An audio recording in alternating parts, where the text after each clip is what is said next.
Seth Rudetsky back here on Seth Speaks. When you see him on TV, you can't turn it off. He's a Broadway star, TV star, Jonathan Groff. What rhymes with Groff? What does rhyme with Groff? Why can't it be Groff? Why can't it be what? Off Groff. It doesn't rhyme. It has to be rhymes? No? Off Jonathan Groff. Oh, you're the one that thinks Spring Awakening rhymes. No, it doesn't rhyme. Plurals and singulars don't rhyme. And unbelievable. All right, Jonathan Groff, star, yes, from Spring Awakening, or as my mother calls it, Spring's Awakening.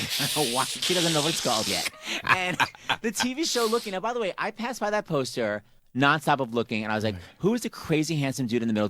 Does anyone know that it's you? It doesn't look like you. Oh, wow, thank you. That means No. handsome, First of all, I think you're a handsome dude. But like I said, when you first walked in, you were constantly always in another lace front wig, and I didn't recognize you with the Looking wig on. I know, I should just be my wig cap for the poster, really. That's what everyone would recognize me. Girl's wig cap. Okay, so hold on a second. I feel like there's so many career things we have not discussed because I haven't interviewed you so long. How the hell was Death Trap in London? Because I feel like I saw you the night before you left. Remember we saw that play together? Yes, of course. And we did that major we did a whole video moment together for Playbill.com. Right. That was so fun. It was a two-parter. Yeah. I reenacted the dance. You're audition for Thriller Modern Millie. So wait, then he went to Death Trap. So that's when your hair was crazy long. Am I right? That was your when you had a full I love fall. that you're tracking my hair. I have to because it's always different. Okay, so go on. So wait, so what was Death Trap like? You did it in London. You played the Christopher Reeve part from the film. Yeah. / who played it in the Broadway? Victor Garber? Victor Garber. So what was it like? I saw that on Broadway originally. It was an amazing play. What was it like doing it in London? It was so fun. It was so fun because people scream. You were right. I didn't know that. Did I warn you? Yeah, you were like, I remember being in the audience and people going, ah! Yeah, screaming. Screaming. And that, when do you ever get that? It's like, unless you work at Jason's Woods, which is the horror place for Halloween in my hometown. When do you see people specific. That's the only other place that people scream. Jason's Woods. Jason's Woods. Plug for Jason's Woods. Yeah, when you're on stage, how often do you get to make people scream? So that was really, really fun. And Simon Russell Beale played the other part and the Michael Caine role, John Wood on Broadway. And he was incredible. We had a blast. It was so fun. What did anything go wrong? Did you Estelle Parsons was in it. Estelle Parsons was in the West End Death Trap, production? yeah. She was amazing. She lived in the flat above me in London, and the flat? Well, it was London. So call it a lift? You mean Madonna? Go on. She lives in the apartment above you. She lived in the flat above me. That's the worst accent ever. I was like, why does it go higher up an octave?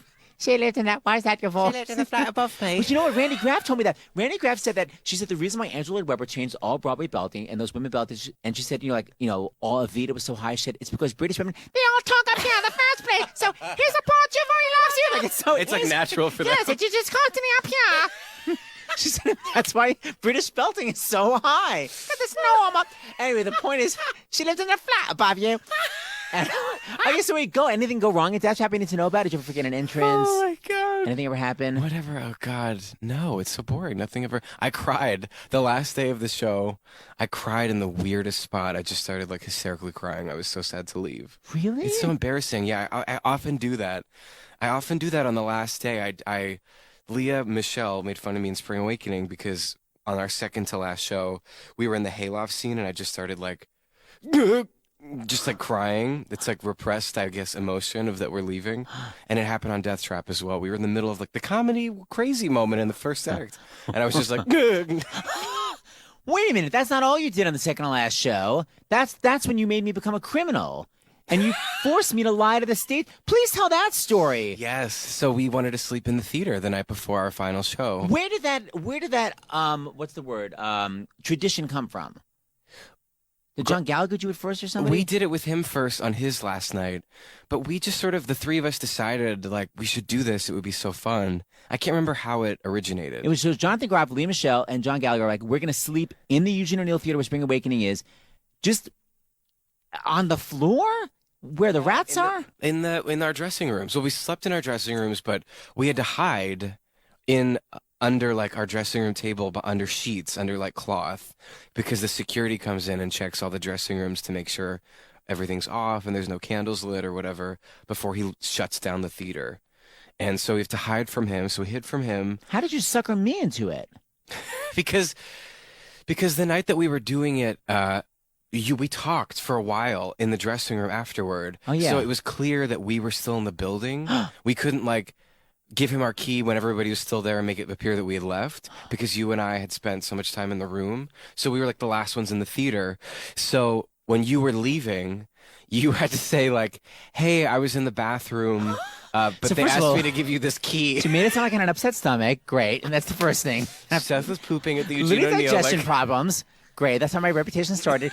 Second of all, I was mortified because the stage drama was like, aren't they still here? And I had to be like, no, they left No, a they while left. ago. They I was so mortified because I hate lying.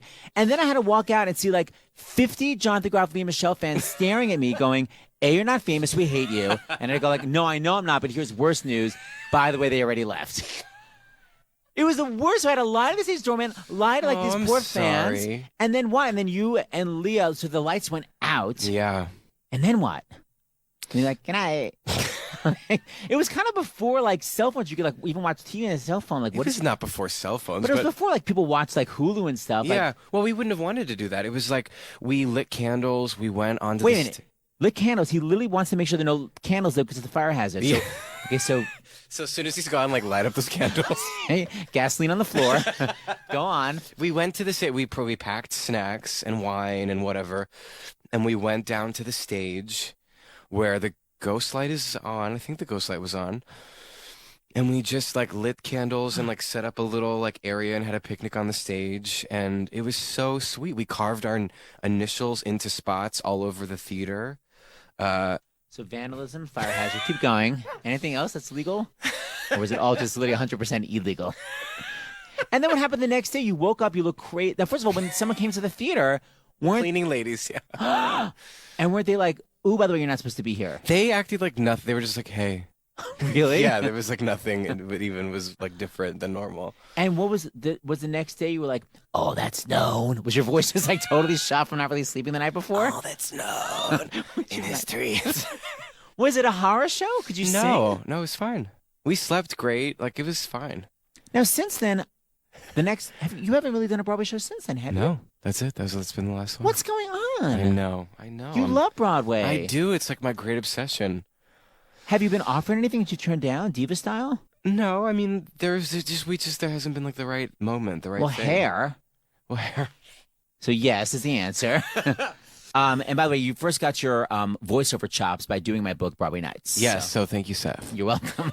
All right, so here we go. So Jonathan Groff was obsessed with Sutton Foster because what? You saw her on the Tonys? Is that how you became obsessed? That is how the first time I saw her, performing Forget About the Boy on the Tony Awards. Okay, and he claims he's like Sutton Foster's biggest fan. Let's see if that's effing true Okay. with this quiz. Now, let me so try to think of excited. something, an interesting prize. So, Jonathan, if you get them all right, I love your shoes. thank you, Provincetown. So cool. If you get them all right, I will think of a prize to give a lucky listener. Once this plays, they'll have to tweet me, and then I will give away a prize, and it may be Jonathan's HBO password. We'll see what it is, but we'll see if you can get them all correct. So let us first hear the introduction. Hit it. Hi, Jonathan.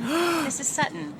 I'm going to ask you some questions to see how much you really know about me. Oh my god. Okay, I've got to videotape this. I can't believe you recorded her saying And I'm literally that. videotaping this because he is freaking out. This is so worth it. Okay, he's literally giggling. He's red-faced.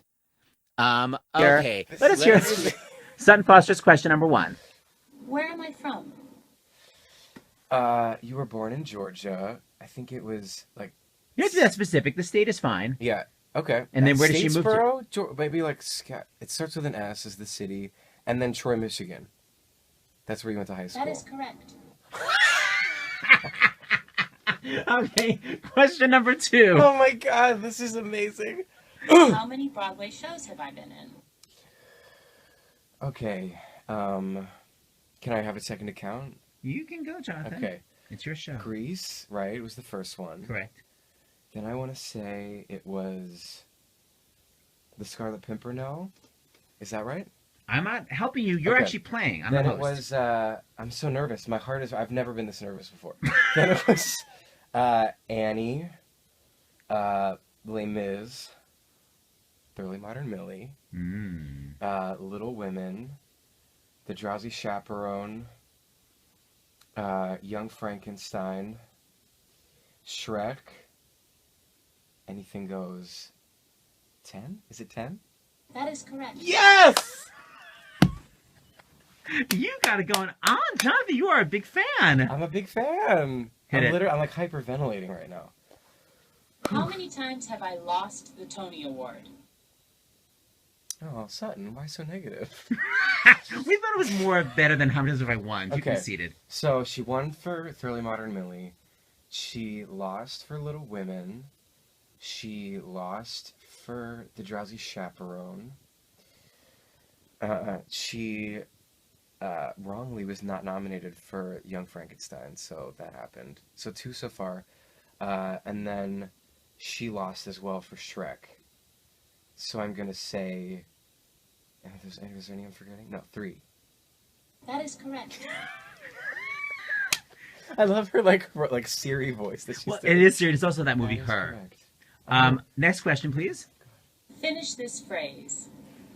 No canary in a Cage cage for for... me. This canary is ready to fly. I mean, I could do the whole song. That is correct. Yeah, that's fine.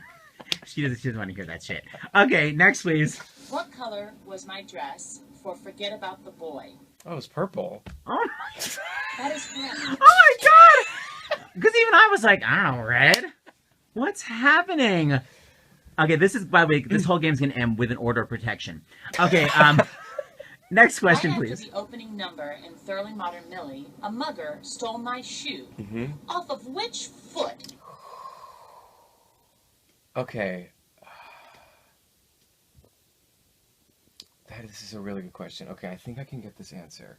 Because I can picture her, like, because there was a whole comedy bit afterwards of her, like...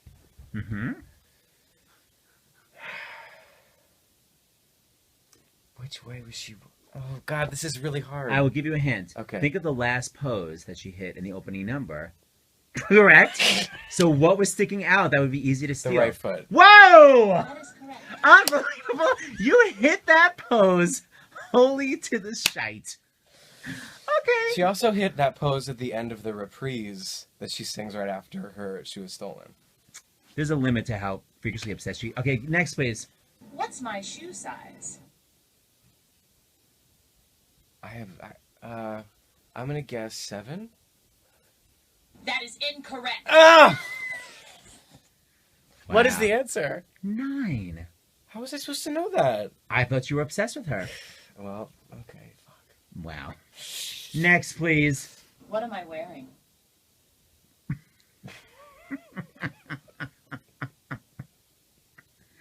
I'll give you a hint. Makeup-wise. Makeup-wise, what is she wearing?